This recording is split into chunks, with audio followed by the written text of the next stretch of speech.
The first thing I heard wasn't the clink of metal or the hum of machines. It was my own name, spoken softly, like a secret that wasn't meant to survive the room. I lay there, numb from the waist down, staring at a ceiling I'd never bothered to notice before. The smell of antiseptic clung to the air, sharp and clean, mocking how unclean my thoughts suddenly felt. Then the surgeon leaned closer to the nurse and said, almost casually, "Give his wife this. Don't let him see it." If stories about betrayal, silence, and justice deserve to be heard, subscribe to the YouTube channel Silent Revenge Story, share this video, and press the bell icon, because some truths arrive quietly and you don't want to miss them when they do. For a moment I thought I'd misheard. Clinics are full of strange instructions, papers, prescriptions, aftercare notes, but something in his tone froze me. Not medical, not routine, it was deliberate, controlled, as if he were placing a piece on a chessboard while assuming I was already checkmated. I tried to turn my head, but the drape blocked my view. My body was helpless, pinned by procedure and trust. The nurse didn't reply out loud, just nodded. I felt a subtle shift beside me, an envelope, maybe, or a small packet changing hands. My heart started pounding so loudly I wondered if they could hear it over the monitors. This was supposed to be a simple day, a decision my wife Emily and I had made together, or so I believed. We sat at our kitchen table weeks earlier, sunlight cutting across the wood, her fingers wrapped around her coffee mug. "We're done," she'd said gently. "2 kids, a good life, let's be safe." I'd agreed because that's what partnership looked like. Trust, finality, peace. Lying there now, peace felt like a cruel joke. Pain arrived in waves, not just physical, but something deeper, colder. I replayed the surgeon's words again and again, searching for harmless meaning, for context that would dissolve my fear. But the phrase refused to soften. Don't let him see it. Why hide anything from me? Why involve my wife directly? When the procedure ended, they wheeled me into recovery. Emily wasn't there yet. I stared at the door, half expecting the surgeon to return and explain himself, to laugh it off as some misunderstanding. He didn't. Instead, the nurse gave me standard instructions, her voice professional, her eyes carefully neutral. She avoided looking at me for too long. Minutes stretched, my body ached, but my mind screamed. When Emily finally appeared, her smile was too quick, too rehearsed. She kissed my forehead and asked how I felt. "Fine," I lied, because that's what husbands do when they don't want to burden their wives. As she turned to speak with the nurse, I noticed her posture change. Attentive, alert. She was listening for something. That's when I saw it. The nurse slipped something into Emily's hand. Small, white, folded once. Emily's fingers closed around it instantly, like she'd been expecting it. Her eyes flicked toward me, not lovingly, not worried, but calculating. Just for a second, long enough to shatter something inside my chest. Pain has many faces. There's the sting of a wound, the burn of regret, the dull throb of disappointment. But the pain that settled into me then was heavier than all of them combined. It was the pain of realizing that a conversation had happened without me. About me. A decision, or a truth, exchanged while I lay powerless. On the drive home, Emily chatted about groceries, about picking up the kids, about normal life continuing as planned. Her purse sat between us on the console, zipper closed. I couldn't stop staring at it. That purse felt like a vault now, holding something that could redefine my life. I wanted to ask. 1,000 questions pressed against my tongue, but fear held them back. Fear of the answer. Fear that speaking would make it real. So I stayed silent, letting her words wash over me, nodding at the right moments, pretending my world hadn't tilted off its axis. That night, as I lay in bed beside her, listening to her breathing even out into sleep, the pain finally broke me. Not tears, those would come later, but a quiet, internal fracture. The understanding that whatever was in that folded paper had already changed our marriage, and that everyone in that room knew it, except me. Pain doesn't always scream. Sometimes it whispers and waits. The next morning, the world seemed unnervingly normal. Sunlight streamed through the blinds, birds chirped outside, and the hum of life went on as if nothing had happened. But I was no longer part of that world. Every sound, every movement in the house carried a subtle threat, a reminder of the secret that had been passed over my head. Emily moved with her usual energy, but there was a precision in her gestures now, a careful choreography that made me feel like an outsider in my own home. Even our children seemed to sense the tension, asking questions I couldn't answer and noticing the hesitation in my voice. I tried to continue my routine shower, breakfast, coffee, but the weight of the unseen envelope clung to me like a second skin. My mind replayed every detail from the previous day. The surgeon's words, the nurse's quiet compliance, Emily's subtle acknowledgement, the way she'd held that folded object as if it were both a shield and a weapon.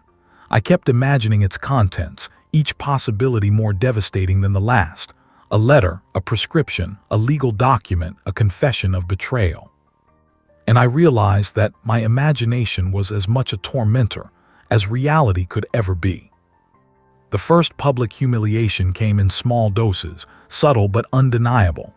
I had scheduled a follow-up appointment to check on recovery, trying to convince myself that focusing on something tangible would anchor me. As I walked into the clinic, my body still tender, I caught the receptionist's gaze. A flicker of something, sympathy, amusement, crossed her face. It made my stomach twist. People could see it on me, the uncertainty, the vulnerability. And in their polite smiles, I felt the exposure of my private life.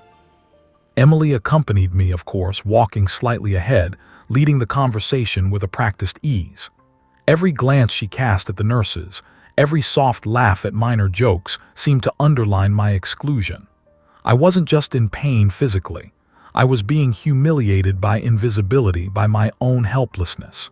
The envelope was invisible, but its impact was loud, echoing in every interaction.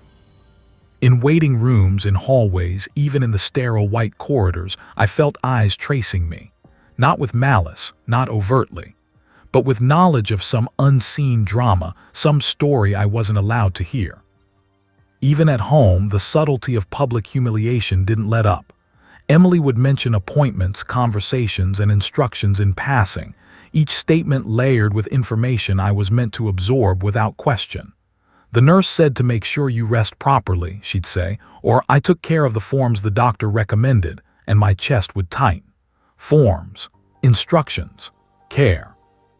Whatever she held in that envelope, whatever secret had been transferred while I lay anesthetized, it now dictated our daily lives. I was participating in my own erasure. I tried to confront her once, a timid attempt to break the silence that had begun to suffocate me. "Emily, yesterday at the clinic, what was that?" My voice cracked under its own weight, and I caught the briefest flicker of surprise in her eyes. But then she smiled, soft, almost condescendingly gentle.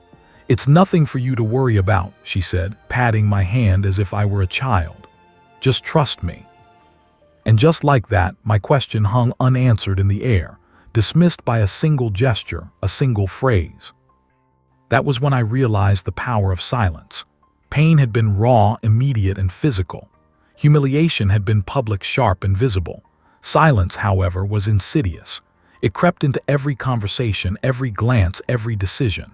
It turned my curiosity into anxiety, my suspicion into paranoia. The longer I stayed silent, the more control it exerted over me. And Emily wielded it like a weapon, never overtly cruel, always subtly dominant. Work didn't offer refuge. My colleagues noticed a difference in me, hesitation in my voice, distraction in my eyes, a nervous fidget I couldn't control. I'd walk into meetings and sense whispers, though no one spoke them aloud. The veil of normalcy was thin, and beneath it I could feel the undercurrent of judgment, of knowing. The envelope, the secret, the words exchanged while I was helpless, all of it had become a silent specter, haunting my every step. I began to dread small things, picking up the mail, answering the phone, even entering rooms where others congregated. Everything seemed like a performance I had to give, a role I had to play while remaining ignorant of the full story. The more I questioned myself, the less I trusted anyone. including my own instincts. Emily's calm demeanor became a mirror reflecting my insecurity, her silence amplifying my anxiety. Sleep offered no relief. Each night I lay awake, listening to the house settle, imagining what was in that envelope. The mind constructs its own prisons when reality is forbidden. I replayed yesterday's scene endlessly, dissecting every tone, every gesture, every subtle movement. Pain had become a companion, but silence had become a jailer, and humiliation had become the public lens through which I saw every interaction. And yet, even in this suffocating grip of quiet suffering, a tiny ember of defiance sparked. The human mind, even when battered, seeks a balance. As much as I felt powerless, a part of me began observing, calculating, waiting. Pain had opened the wound, humiliation had deepened it, and silence had sealed it. But the mind, as it always does, started planning. It was the first step toward reclaiming control, toward turning the invisible hand of power into a tangible shift that I alone could engineer. That ember, fragile and quiet, flickered beneath the weight of the day, waiting for the moment when the unseen would become visible, and the hidden game would finally reveal its pieces. The pain was just the beginning. The stage was set for something far larger, something that would make the silence unbearable for those who thought they held all the cards.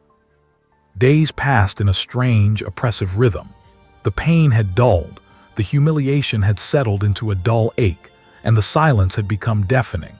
But the ember of defiance I'd felt was growing. I began observing everything with an intensity that bordered on obsession.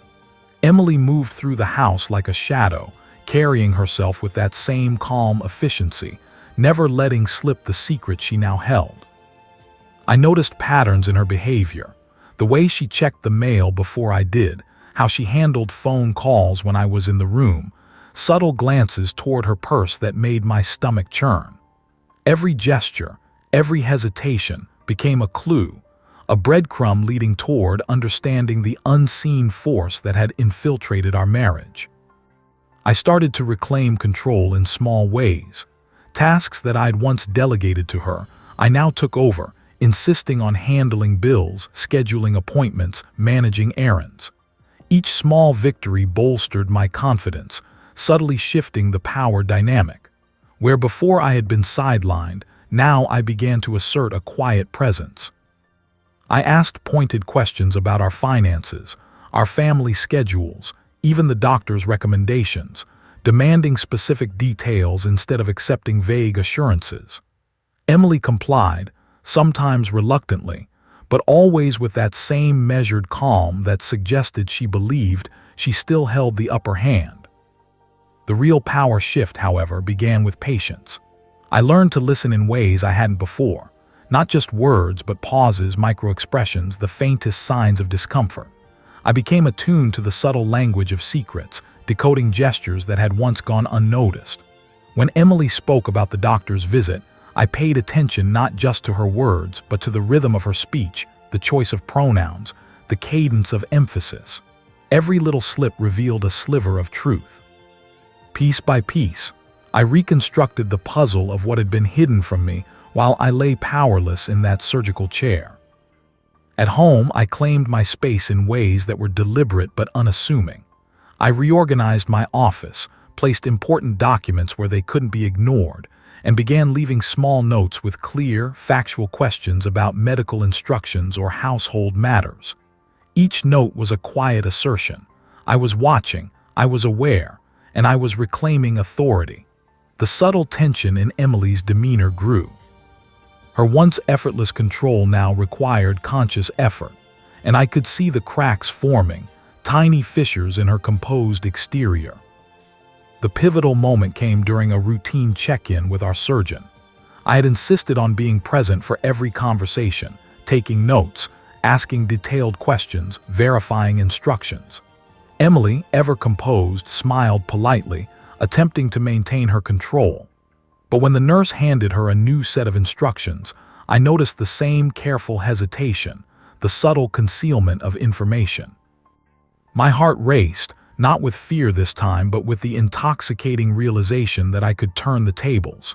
I asked the nurse directly, calmly, could I see all the instructions as well? The nurse hesitated, glancing at Emily, whose composure faltered for the briefest instant. That instant was all I needed. It wasn't about confrontation or anger. It was about presence, awareness, and quiet insistence. I had spent days observing, analyzing, and preparing, and now the balance had begun to shift. Emily's confidence, built on the assumption that I was blind to the actions taken behind my back, wavered. She realized, perhaps too late, that the silence she had used to control me was no longer a shield. It was a fragile barrier that I could penetrate with patience, attention, and determination. By the end of the week, the change was undeniable. Conversations that had once been orchestrated by her moved to a more equal footing. I asked questions directly, insisted on transparency, and began asserting preferences that had previously been ignored. Emily's gestures, once confident and effortless, now carried a hint of calculation, a subtle awareness that her control was no longer absolute. Even in small daily interactions, chores, planning the children's schedules, discussions about social obligations, the power had begun to rebalance.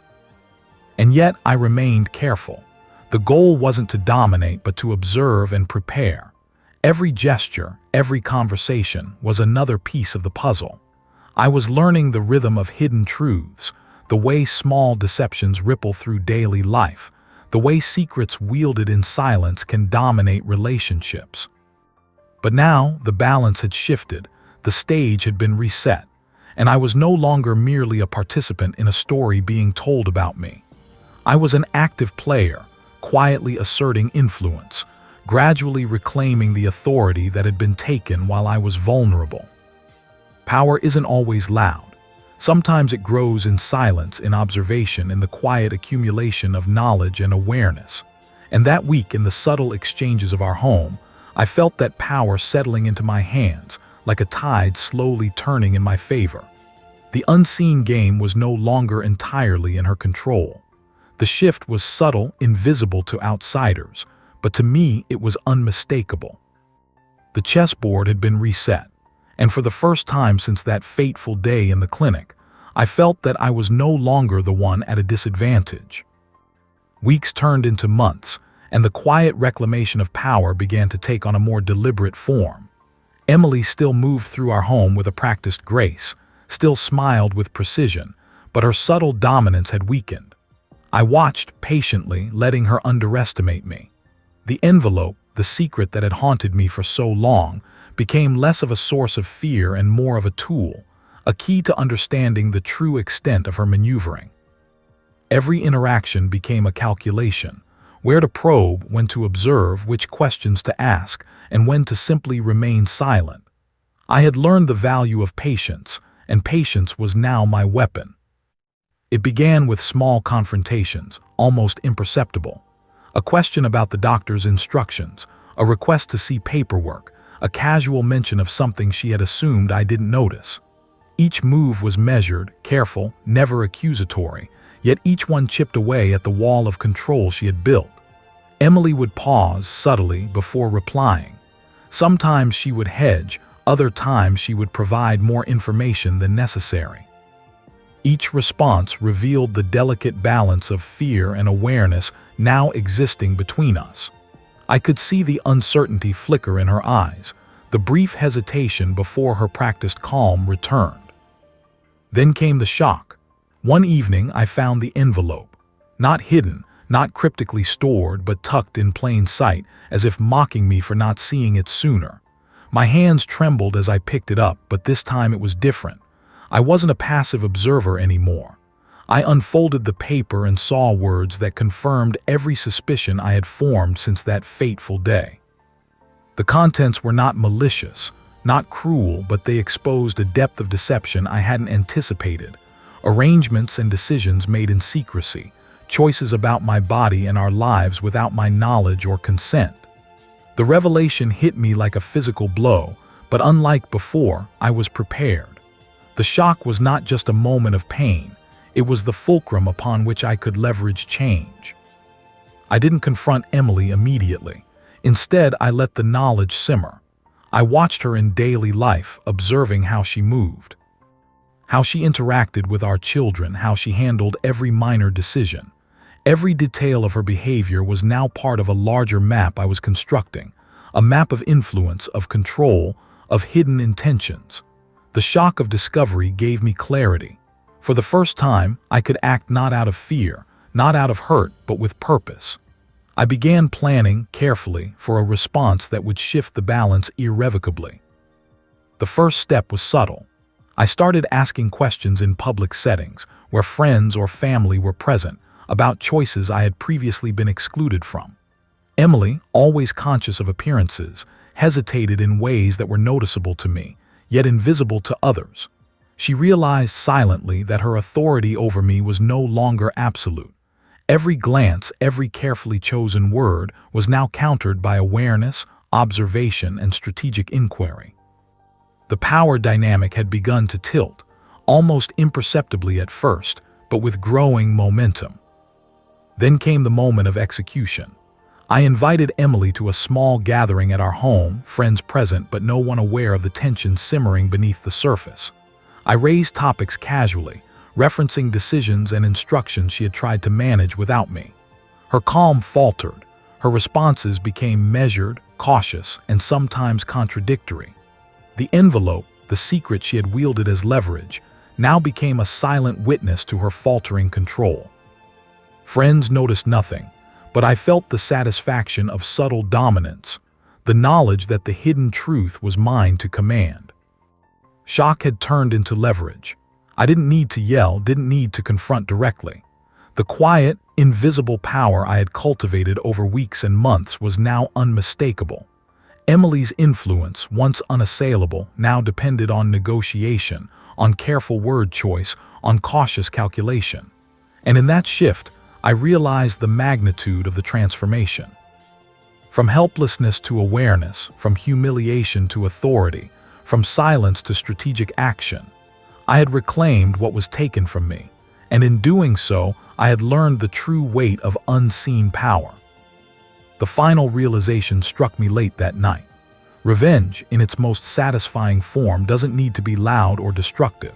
It can be measured, precise, almost imperceptible to outsiders. The shock isn't just in the revelation, but in the rebalancing of power, in the subtle realignment of relationships and authority.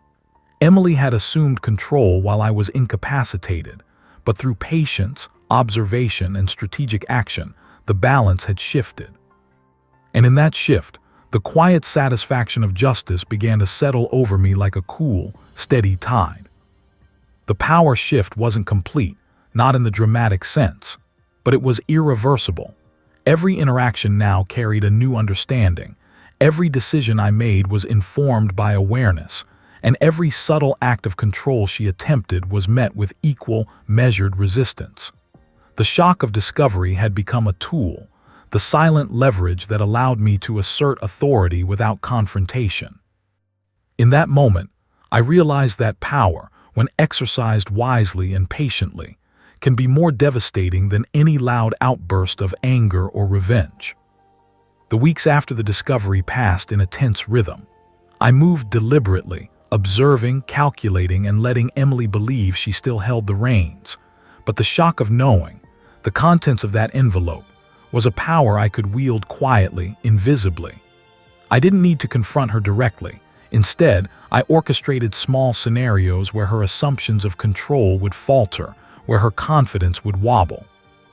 I asked questions about medical care, about household matters, even trivial decisions, and watched as her usual composure cracked just enough to reveal uncertainty. Every subtle slip reinforced the understanding that I was no longer the passive participant in this story. Then came the moment of public revelation. It wasn't dramatic, wasn't shouted across rooms, but it was precise. At a dinner with close friends, Emily began to explain a recent medical decision she had made on my behalf, assuming I had no prior knowledge. I interrupted softly, casually, and asked for specifics, details only someone who had access to the original instructions could know.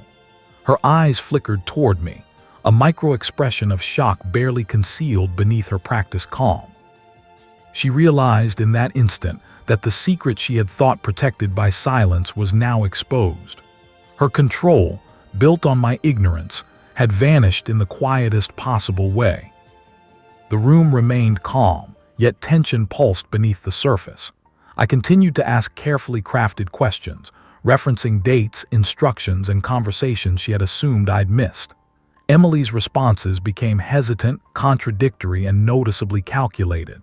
The shock of recognition on her face was subtle but unmistakable to me. She understood that the game had changed. The silent power she wielded, the leverage she had hoped to maintain, was no longer hers. I felt a quiet satisfaction, a sense of vindication that was deeper than anger. It was a moral recalibration, a restoration of balance long denied. From that night on, the dynamics of our home shifted. I asserted myself in daily life with a quiet confidence. Decisions were no longer made without my input. Tasks that had previously been assumed to fall solely under her control were now jointly discussed. Even the children began to notice the change, the subtle shift in authority, the balanced equilibrium that replaced the previous unspoken hierarchy. Emily adjusted, of course, but with a visible awareness that her previous assumptions were no longer valid. The envelope, once a symbol of her hidden advantage, had become the instrument through which I restored fairness and transparency. The real power of revenge, I realized, lay not in retribution or public shamming, but in strategic, deliberate action. By carefully observing, waiting, and choosing the right moments to assert influence, I had created a shift that was permanent and undeniable. Emily had assumed that my temporary vulnerability would allow her continued control, but by reclaiming awareness and leveraging knowledge, I had reversed the roles. The shock of discovery had been my catalyst, but the methodical patience and subtle execution ensured that the outcome was thorough, precise, and lasting. As the days unfolded, I continued to observe and adapt. Each interaction became a chance to reinforce the new equilibrium. Emily's subtle attempts to regain influence were met with calm, informed responses. She realized that power in our relationship was no longer unilateral. It was now balanced, shared, and contingent on transparency. The moral satisfaction of knowing that fairness had been restored without overt conflict was profound. The humiliation she had once inflicted by excluding me from decisions had been replaced by a quiet, undeniable lesson in respect and awareness. By the time the weeks had fully passed, the lesson was embedded in the rhythm of our daily lives. Silence was no longer a weapon against me. It was a tool for observation and strategy. I had learned that true power doesn't need to be loud or violent. It can be subtle, invisible, and more effective than any overt confrontation. Emily understood this as well. Her attempts at manipulation were neutralized not by force, but by awareness, patience, and careful orchestration. The balance of authority, once skewed, had been restored in a way that was both elegant and final. And finally, the moral justice settled in like a quiet tide. The pain, the humiliation, and the shock had all led to this point, a restored equilibrium where trust, respect, and awareness dictated the terms of our relationship. No dramatic confrontation, no public spectacle, just the steady, deliberate assertion of rightful control. The envelope that had once symbolized my exclusion had become the instrument of correction. The unseen power had been recognized, balanced, and transformed into a lasting lesson in fairness and accountability. The story, I realized, was complete. The arc had moved from pain to humiliation, from silence to power, through shock, and finally to revenge and moral justice. The house felt different now, not because of punishment or anger, but because the natural order of respect and transparency had been restored. And in that quiet, steady restoration, I found a satisfaction deeper than any fleeting thrill of vengeance. A satisfaction rooted in the certainty that balance had been achieved, and that the wrongs done in secret had been righted with precision, patience, and insight.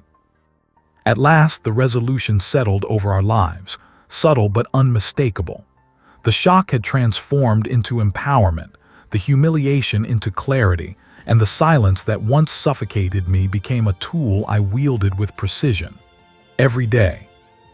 The balance of authority between Emily and me now rested on mutual awareness, not unilateral control. She moved through our home with her usual grace, but her gestures no longer carried hidden agendas.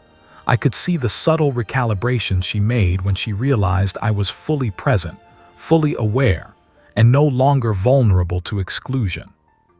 Moral justice, I discovered, is rarely loud. It doesn't need public confrontation nor dramatic revelations.